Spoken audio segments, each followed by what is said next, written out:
Daya Tinggi Japake terletak di Komplek Asrama Beruang Hitam, Desa Denong, Kecamatan Darul Imara, Kabupaten Aceh Besar.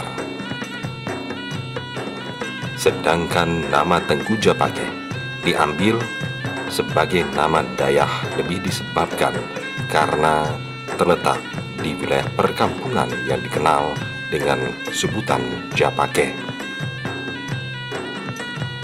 Namun demikian, bila dihubungkan dengan sejarah, maka sebutan Japake adalah sebuah gelar yang diberikan kepada ulama besar di negeri Merdu yang diangkat sebagai penasehat kerajaan sekaligus pendiri pusat pendidikan dan latihan militer Rawu pada masa Sultan Iskandar Muda.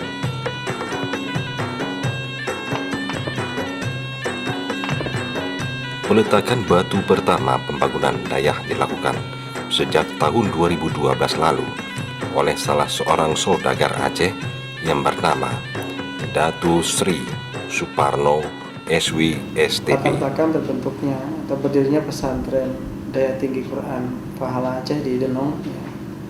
Karena kita melihat selama ini salah satu akar budaya Aceh, kalau kita bisa katakan itu budaya, adalah melemahnya pemahaman Quran masyarakat Aceh.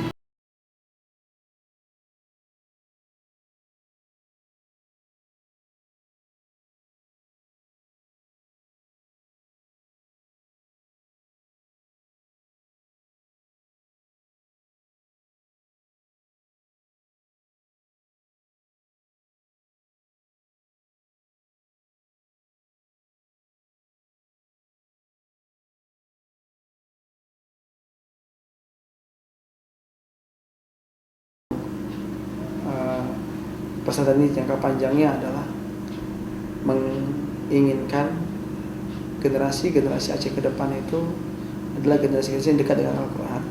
Sebetulnya Aceh ini adalah induknya Islam di Indonesia. Karena dari Aceh lah Indonesia itu bisa menjadi Islam. Jawa bisa kita bilang Islamnya itu karena perjuangan orang Aceh ke Jawa. Pengabdiannya yang pertama, mereka harus bisa menjadi guru juga, menghasilkan hafiz-hafiz berikutnya di pesantren. Dan yang kedua, mereka juga akan ditempatkan insya Allah ke masjid-masjid jami yang ada di seantero Aceh, mana yang membutuhkan mereka selama 5 tahun. Dan selama itu mereka nanti akan kita beri gaji full. Jadi mereka betul-betul mengajarkan Quran dan mereka jadi imam misalnya. Ini kita terinspirasi misal dengan Imam Syamsi Ali di New York. Dia kan orang Indonesia, orang Makassar. Dia dulu sekolah di Timur Tengah, kemudian dia dipanggil ke New York karena dia hafiz Quran. Jadi imam masih di sana.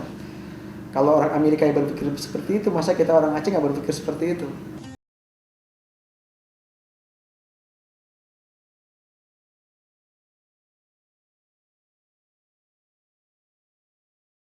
Yang jauh dari pemukiman warga tersebut menjadikan lokasi ini layak sebagai tempat menimba ilmu agama, khususnya di bidang tahfiz Al-Quran.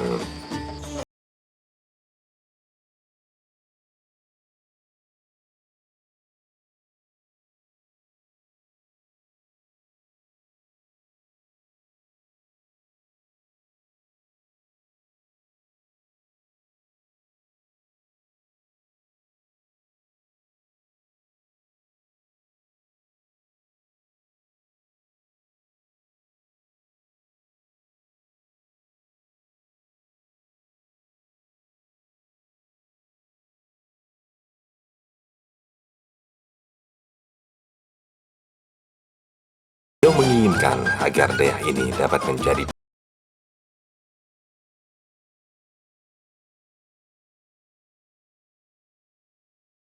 yang faqih dan kuat dalam mempertahankan akidah.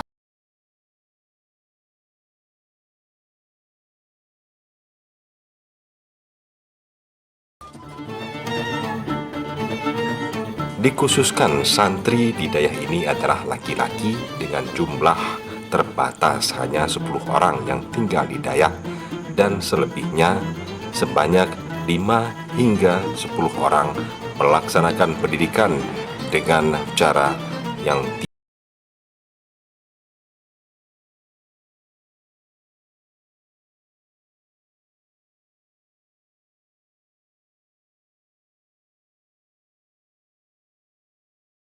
Ya, jadi masa santri di sini ada 3 macam. Ada yang memang cuma tinggal mondok di pesantren ini khusus untuk menghafal Al-Quran. Ada tinggal di sini plus kuliah di luar, di IAIN, di Rusia dan di tempat lain.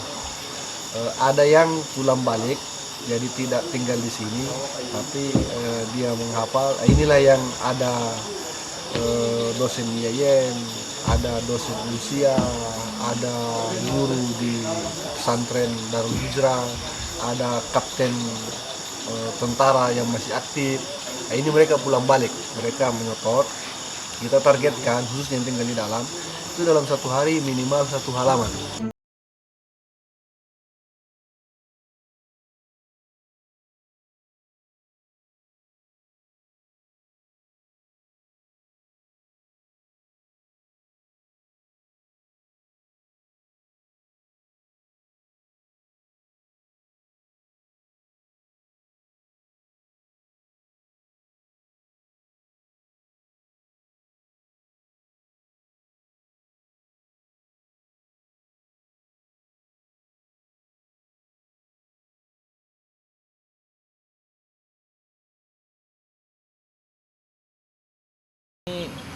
Niat ikhlasnya hafal Al-Quran, mau menghafal Al-Quran 30 juz kerana itu niat daripada kecil untuk menghafal Al-Quran.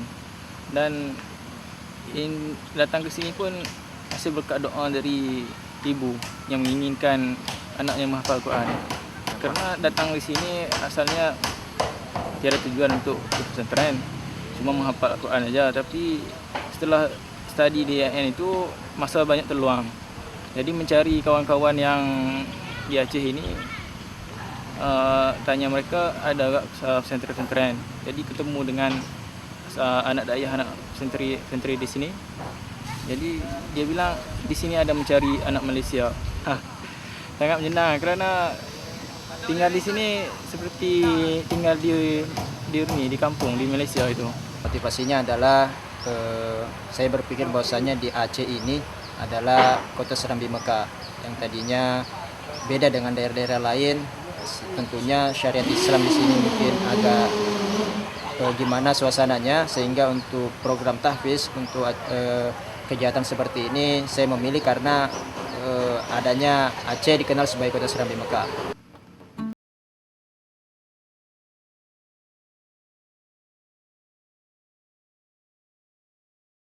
Menyediakan fasilitas tempat tinggal dan menanggung seluruh biaya hidup selama masa pendidikan. Dananya sendiri selama ini yang kita dapatkan adalah dari komitmen kita, dari bisnis kita, ya terutama ayam lepas. Kita sudah meniatkan dan kita juga sudah menganggarkan 2,5% dari penjualan ayam lepas. Dari penjualannya bukan dari ayam lepas itu kita berikan untuk dakwah Islam. Terutama salah satunya adalah untuk program penghafal Quran ini.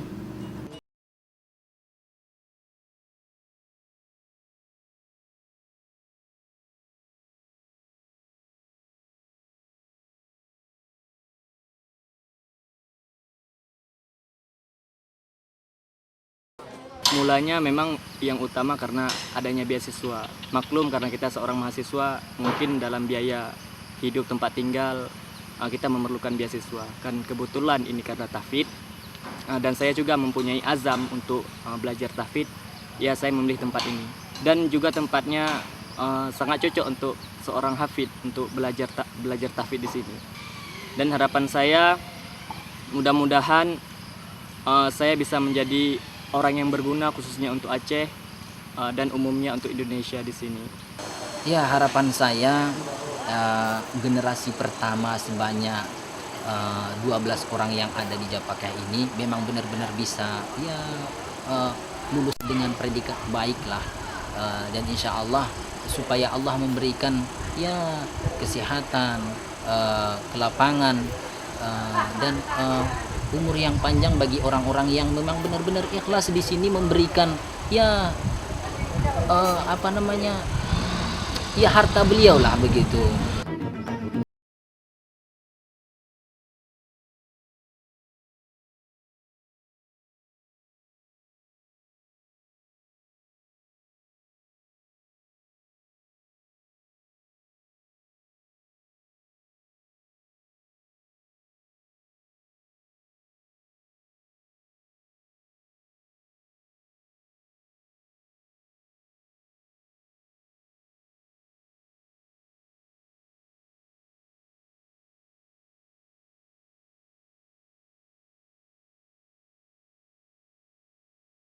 Jadi minimal setiap tahun kita akan wisuda atau paling enggak mengukuhkan gelar hafiz kepada minimal 10 orang setiap tahun.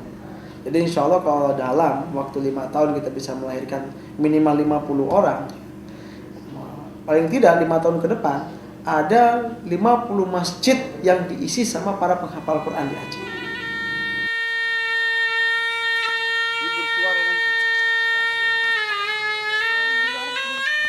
Sehingga 5 sampai dengan 10 tahun ke depan diperkirakan sebahagian masjid-masjid yang ada di seluruh Aceh sudah terisi imam dan guru pengajar penghafal Al-Quran lulusan Dayah Tinggi Tahfiz Al-Quran Japakeh ini.